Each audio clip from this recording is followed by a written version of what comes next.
If you guys are ready, we are. Yeah. All right, cool. Okay, then. All right.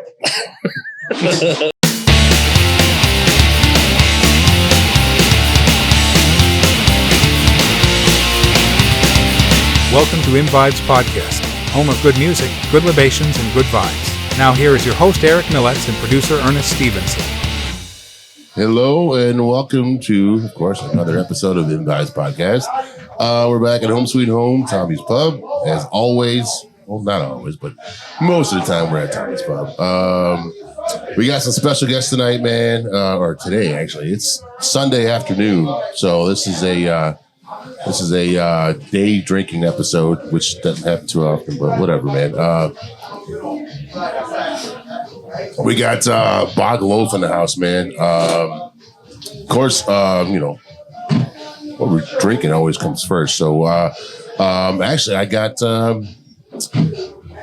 Jamie to order me some gluten-free hell yeah beer and some Sailor Jerry rum. It's Sunday, so we got Jeremy at the bar making those awesome tiki drinks, man. If you guys, I'm telling you, man, don't miss out. I know you got to go to work, but if you see, I mean, I'm telling you, man, don't at least try one, at least the Mai Tai. So that's what I started out when I first got here with. Eastside Mai Tai. Yeah. Oh my God, that shit is good. And Ernest had. What did you drink? I have the dark and stormy. Dark and stormy. You can't say dark and stormy. You got to say dark and stormy. Why, we don't know, but whatever. That's all right. And he's also drinking Rise Above. We Pilot Brewery. are tired of your reviews. Try to stop us. Come on, guys. Come on. There you go. Got it. Thank you. If you don't know Black Flag, I'm sorry. Anyways, we got Bog Loaf today on the podcast. Now, I know you guys only have out an EP, but what I fucking heard, you guys are fucking killer, man. I saw the footage from your last show at the Rooster with No Anger Control and all of them, and I was like, holy shit, dude, we gotta have these motherfuckers on the podcast, man. This is sludge, right? This is sludge metal, right? Or Adjacent, yeah. Okay, that's what I would call it. I mean, no, I'm not trying to label you guys or anything, but yeah. That's where my technique comes in for sure. And so, how'd you come up with the name? We had booked a show before we had a name and needed to come up with something. And we used to have a fourth member he was coming up with all this stupid shit off the cuff. He was like big armoire, shit like that. And I was like, well, what about Big Loaf? So I'm responding to the email with the booking agent, like, okay, this is the name, but I fat thumbed it and hit O instead of I. But that turned out to be a great accident to me. Same fucking issue. I know where you're coming from. And there's a rapper called Big Loaf anyway, so it's a good thing that it happened. I've accidentally typed in Big Loaf, and I'm like, that's not them. Wait a minute. So I should have asked this first. You guys wouldn't mind introducing yourself and what you guys do in the band, just for our listeners. My name is Leighton, and I play bass. Okay. I'm Gray, and I play the drums. I'm Dube. I'm guitar and vocals. Guitar and vocals. And this motherfucker also works at the Milestone, so I do. Which is one of the oldest venues on the East Coast now, man, since we lost VBGBs now, so it's awesome. CBGB. Oh, shit, I called it the fucking bar. Your mind's in the beer garden. It is, man. God damn it. GBCB? VBGBs, fuck that place. However, if you ever go to the Fillmore and you got to pay for parking, go in there and just get it validated, and then you don't have to pay for parking. Just a heads up. Anyways, so you guys put out an album in 2020 or EP in 2022, right? Or was it? It was Yeah, I guess that's right. Yeah. We staggered it, like we had a physical release a long time before it hit streaming and stuff, Okay. so it's kind of weird. So is the one on Spotify your only stuff, or is there more that's just not on Spotify? I don't know if I don't even know what's on Spotify. I think only It's just like I think only the EP it's just is 5 on song Spotify, and then EP on Spotify. Yeah. and then there's a couple other songs on the Bandcamp. the Bandcamp. Okay, Yeah. yeah. Donner Party. Yeah, Donner Party, and I think is there one other one? Maybe I don't know. Donner Party is the only one that's on there, I believe. Oh, okay. So yeah. There's Anyways, one other. what are you guys drinking? I know you guys got the. I see the champagne of beer there. Old Trusty. Miller High Life. Miller High Life, man. Mickey's, because I like to be hungover before I go to bed. Man, we were talking earlier before we started. That was the beer that I like my go-to at Tremont, man. I'd walk up to that bar, they wouldn't even have to ask me what I wanted. They had it opened up before I even got there, man. Great venue. Sorry it's gone. The only place that's close to it now. I'm sorry. I'm going to bring it up again. Milestone, man. I'm sorry. Mickey's. I'm from Detroit, and they used to sell those things in growlers at the damn gas station. Mickey's. They would have a fucking handle on it. Damn, that's dangerous. You could go in there and buy it. No, man, because I mean, I've had the 40s before, but yeah, I've never seen it in a growler. it used to be 340s for $5. You get through 1.5, and you'd be out in the driveway puking. Two's a plenty. Yeah.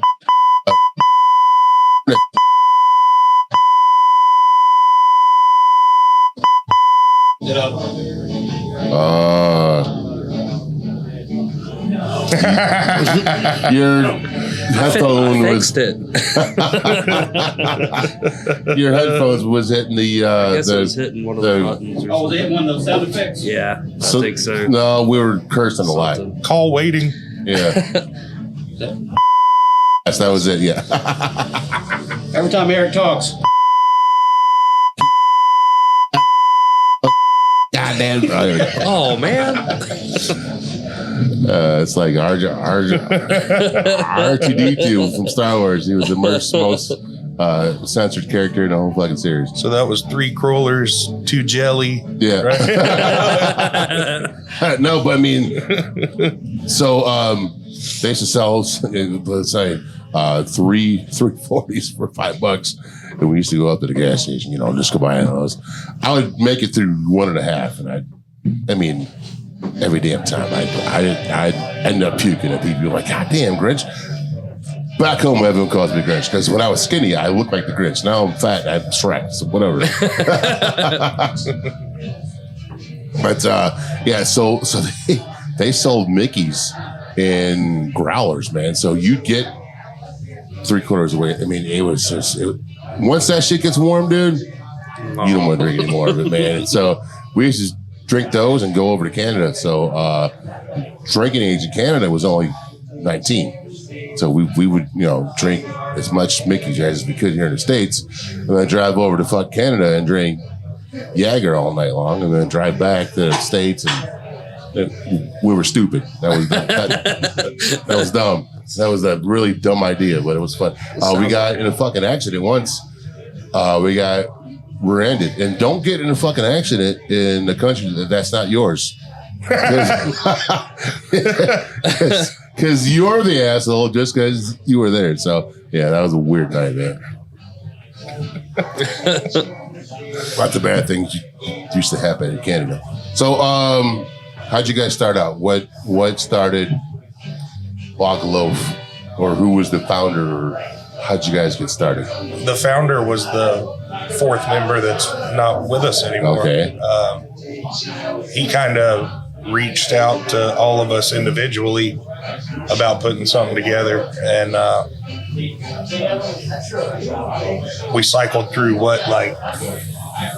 Three other drummers. Yeah, before we landed on Gray here.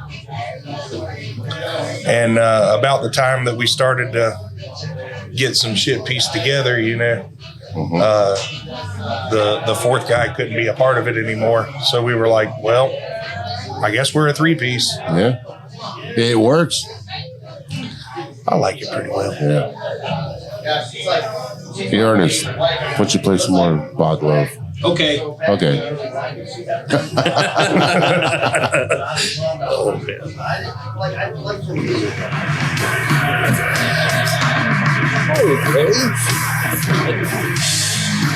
Where'd you guys record this at?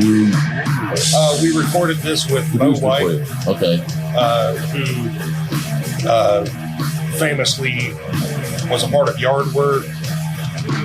Now he plays in Patois Counselor, as well as a few other projects here in town. But he's long-standing, been a huge part of the Charlotte music community, and Super nice dude. one of our earliest shows, we played with Patois Counselor, and after the show was over, he was like, I would be glad to help you guys make something if you want to. So he helped us kind of get on the fast track to getting that EP out. Yeah. Is that pressed on any vinyl, or is that no? We have CDs of it, but Okay. that's the only physical. If you press it on vinyl, I'll guarantee I'll buy it. We got to generate some money before we can do that. That shit's expensive. Yeah, I know, man. That's the thing nowadays, though, is vinyl, though, man. I'm a full vinyl DJ, and dude, I know. So just buying vinyl is expensive. So I'm sure pressing it's not cheap either. I don't want to bring it up, but my daughter's a big Taylor Swift fan, man, and goddamn, that bitch charges fucking $50 for a damn record, dude. That's a steal. It is. No, it's not. It's them stealing from you. Yeah. I took her to Be called theft. Lunchbox, and she come up to me with like 5 Taylor Swift records. She goes, Dad, we're buying all these. I'm like, they're $50 a piece. Hold on. This one's $45. Let's get that one. I'm gonna save $5 today. But yeah. Jesus, man. That woman's dude, she's gotta be a billionaire by now. I mean, it's just all over touring, all over records, everything else, man. I'm sorry. It's just I don't know nothing about it. Cassette tapes are making a big comeback too. They are, I've been seeing those a lot.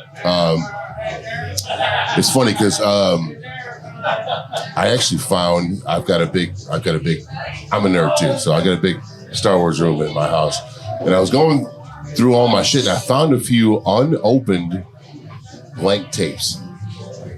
I'm like, wow, these are Maxwell tapes that I never opened, because I used to make mixtapes for everybody, man, and nowadays, you're just making them playlists on Spotify and send that shit to somebody. But yeah, my stepson's super into it now, the cassette tapes.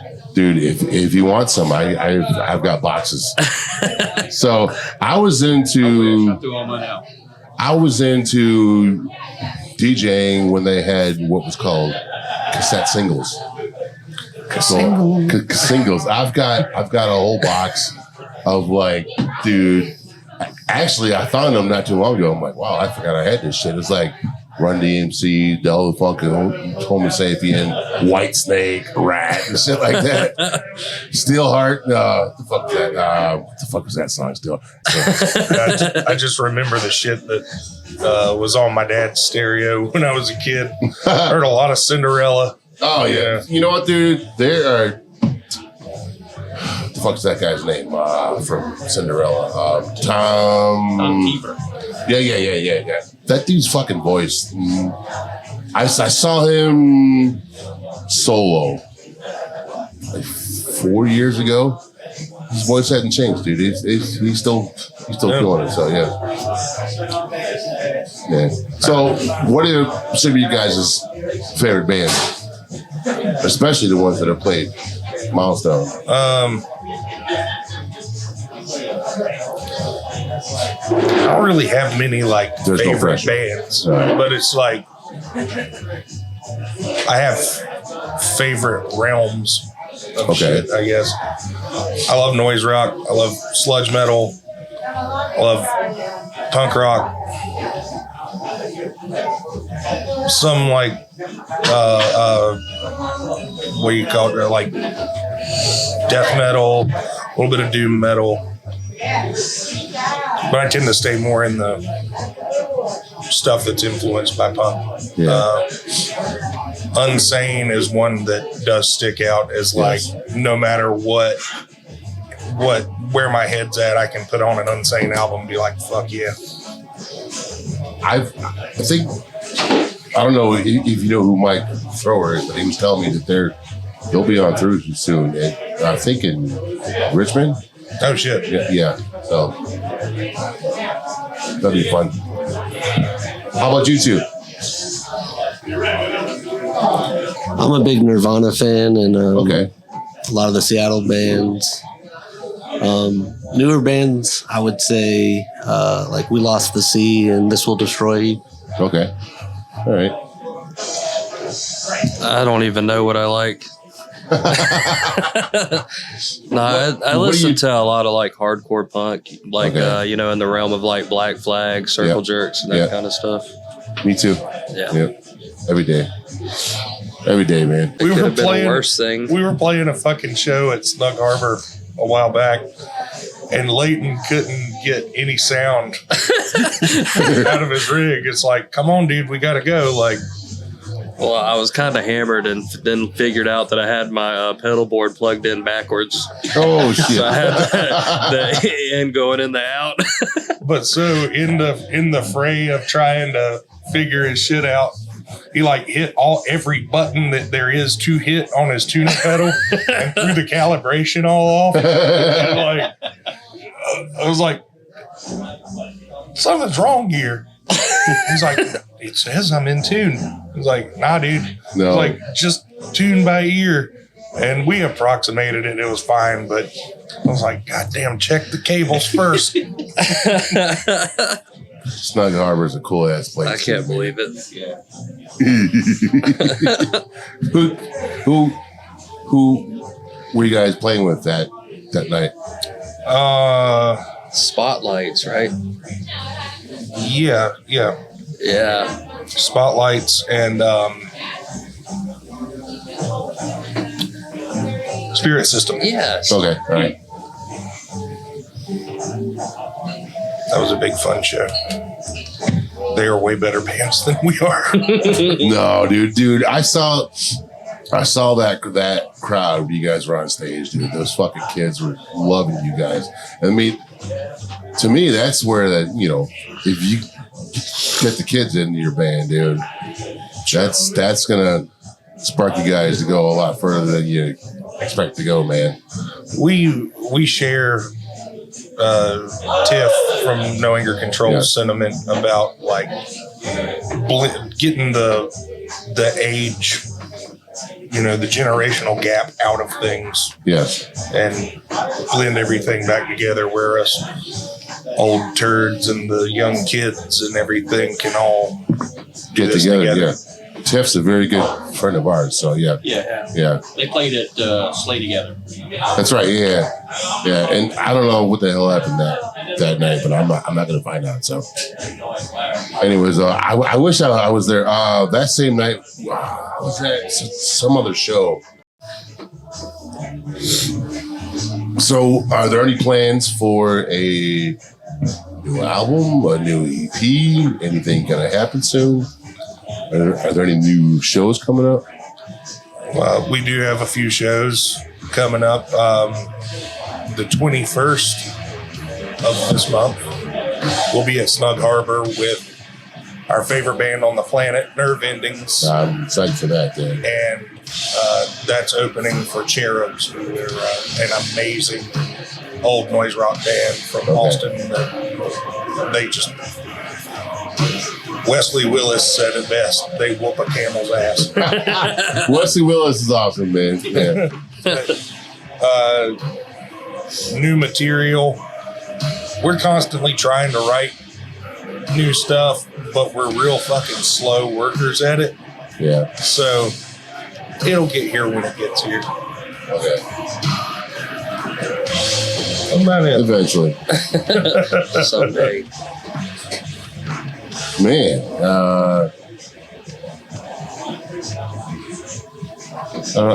You guys, anything you guys want to talk about?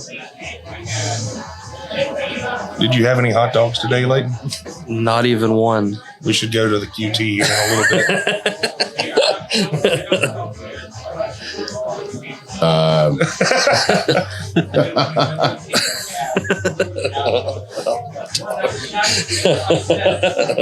right, hold on.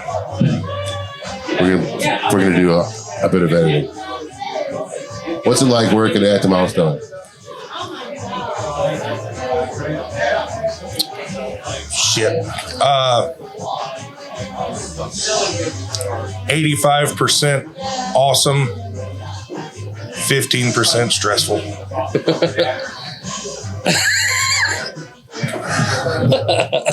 What makes it stressful? The fact that I'm the security guy and I have so all the hardcore shows and stuff, I don't really get to enjoy them as much as I have to like babysit the pit and stuff. Who was that female lead singer hardcore band that just played there last week? I was pissed that I actually Escuela Grind. Yeah, I wish I would have gone to that show. They were loud as fuck. Were they really? Yeah. Oh man, it was impressive.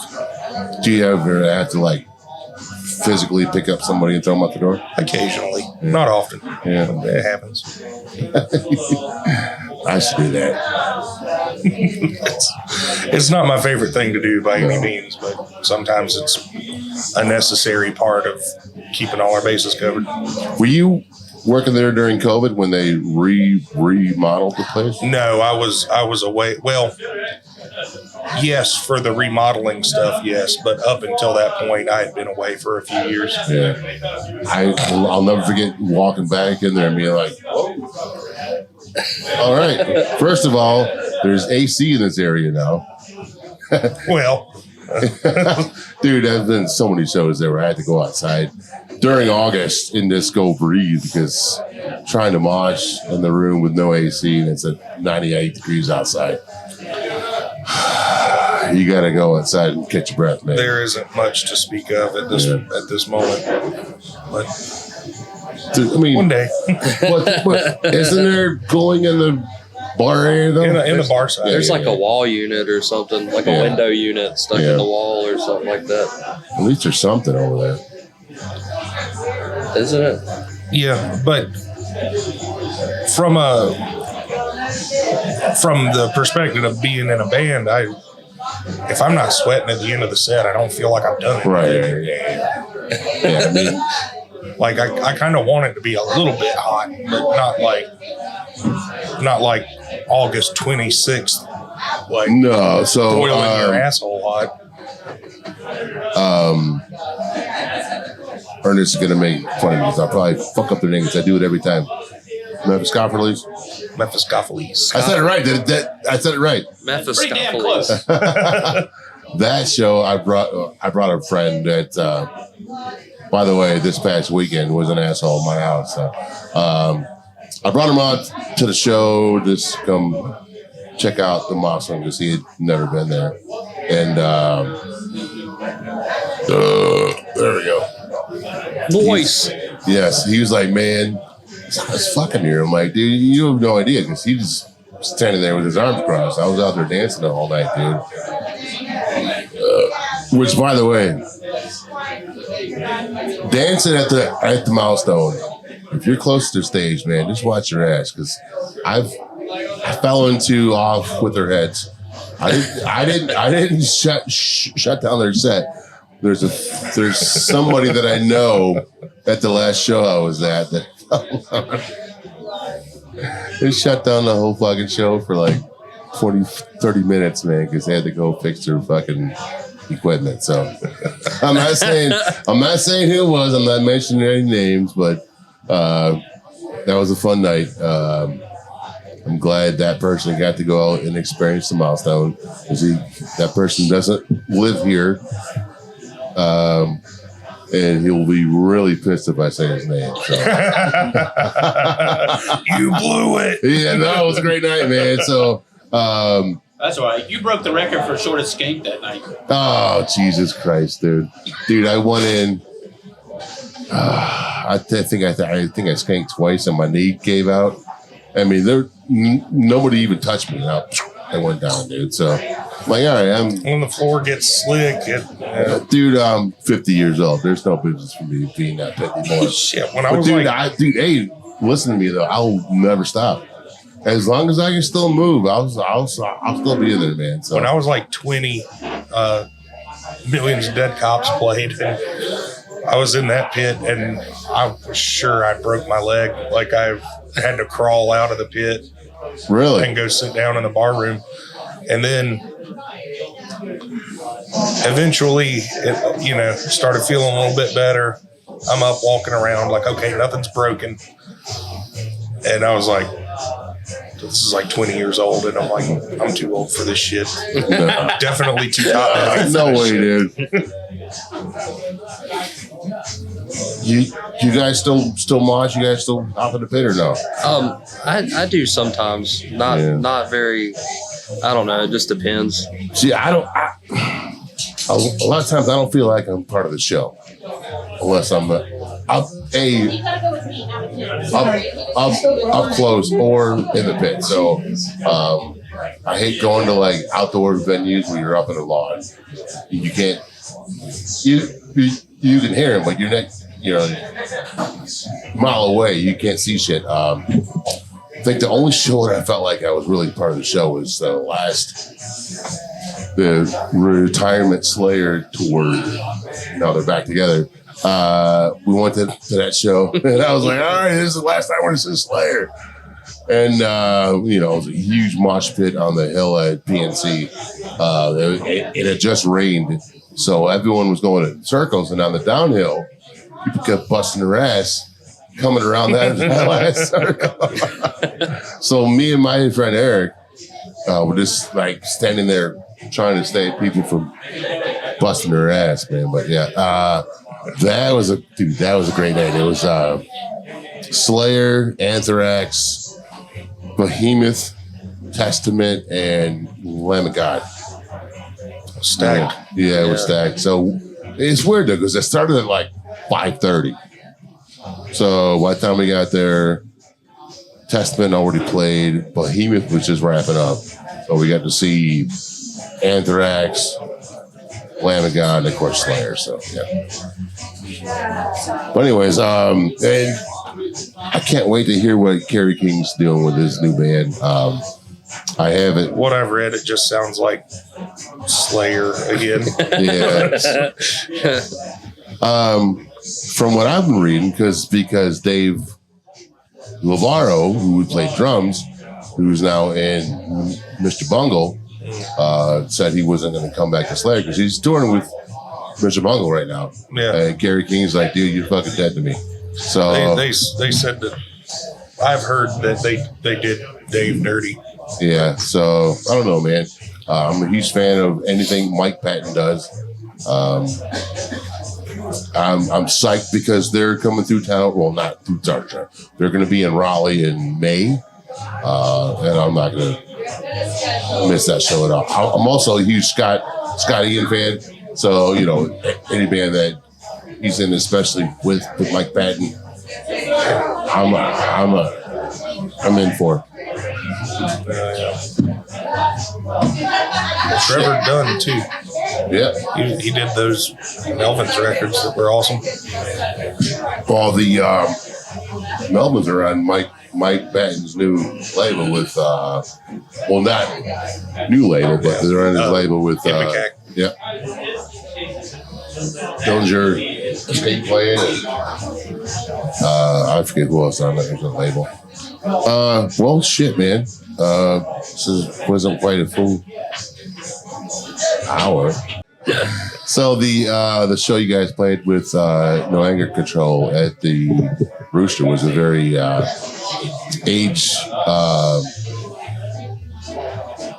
Diverse. diverse crowd. So how'd you guys deal with that? I mean, we love that shit. Yeah.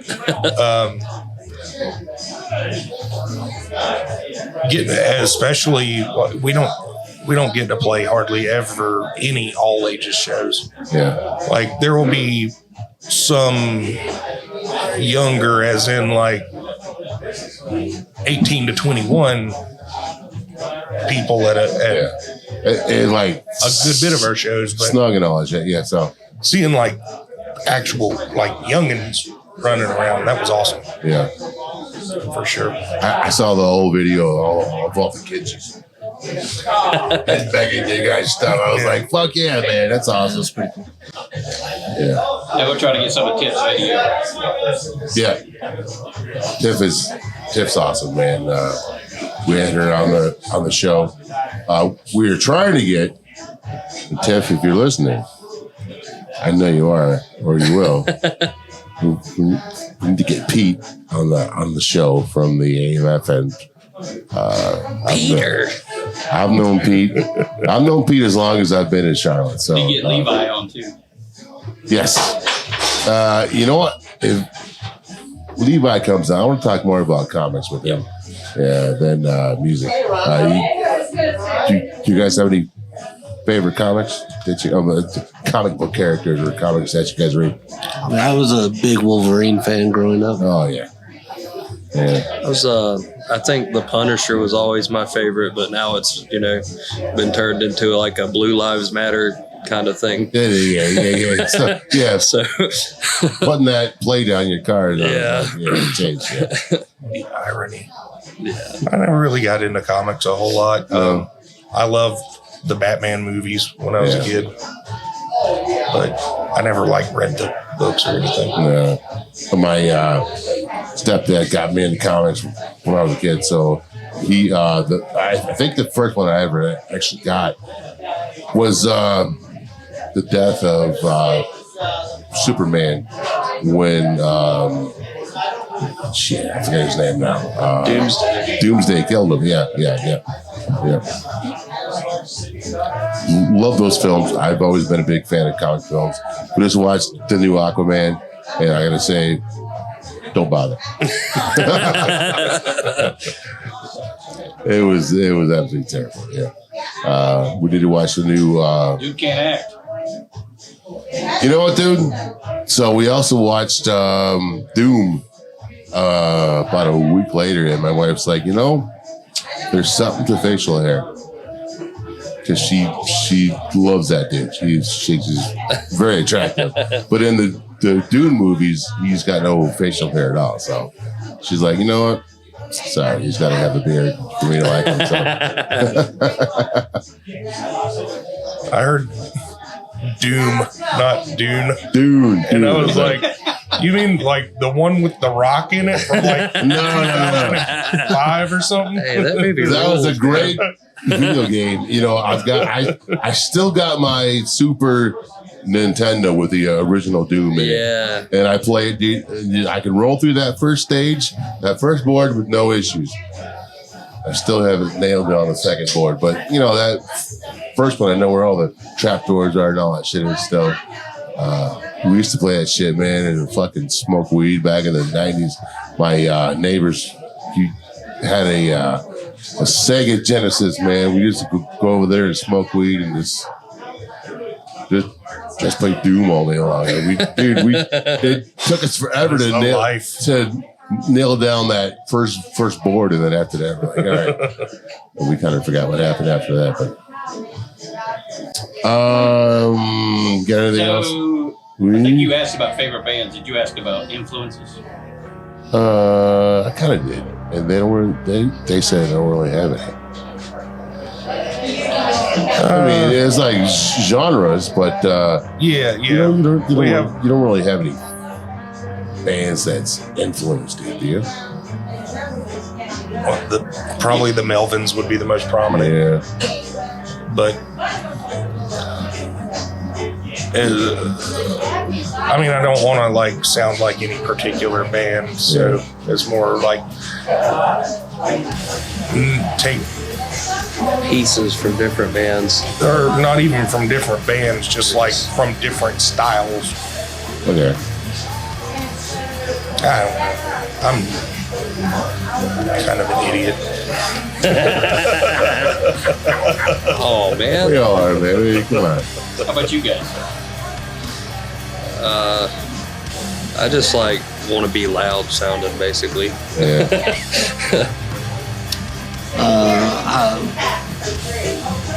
I would probably say Melvin's, Nirvana are kind of this similar style to what I go for, drum wise. Oh man, I guess that's it, man. Thanks guys for coming on the show. I know you got to go to work. Yeah. Give them an hour. Yeah. That'll give me time to get some dinner and watch a movie. Watch a movie. Dinner and a show. That's right. Yeah. Before the show.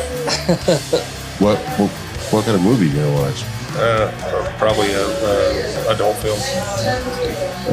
Debbie Does Davy or whatever. Dallas? Oh yeah. That's a classic. That had John Holmes in it, man. He pulls out that motherfucker, and He she's knows like, all those. and she's like, oh my god, you know. Debbie Does Dallas. Oh yeah, classic shit. Classic adult entertainment. Anyways, guys, thanks for being on the show, man. Enjoy tonight. I don't know what you use. You work the door, right? Yeah. Yeah. Yeah. What do you guys do for a living? I work like in construction. Like I'm a welder. Okay, really? Okay. I'm a rebar detailer. Okay, cool.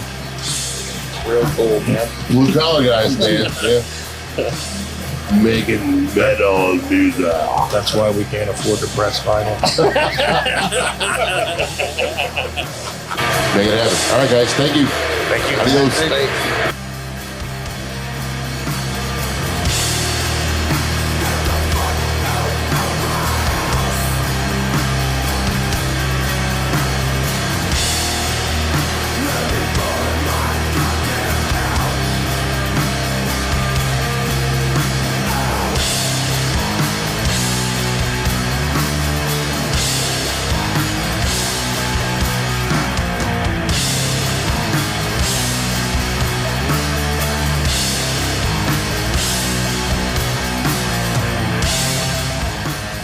A huge shout out to our gracious host, Tommy's Pub. Located at 3124 Eastway Drive, Tommy's Pub is a small neighborhood bar that's big on music and community. Go to Tommy's Pub's Facebook page where they regularly provide updates about upcoming events to include weekly open mic night, karaoke, and live music from some of the best up-and-coming bands in the Queen City. Thank you, Tommy's Pub, for hosting ImVibes Podcast. Thank you for listening to ImVibes Podcast, home of good music, good libations, and good vibes. Please like, rate, and subscribe to ImVibes Podcast on your favorite listening platform. Follow us on Facebook, Instagram, TikTok, X, and subscribe to our YouTube channel. Also, consider supporting ImVibes Podcast with a small monthly donation to help sustain future episodes. You can find the link on our Spotify show page. Email us at imvibespodcast@gmail.com if you would like to be a guest or have an idea for a guest we should interview. ImVibes Podcast is produced by BWM Productions. Opinions and views expressed by guests are not necessarily the opinions or views of the ImVibes team or BWM Productions.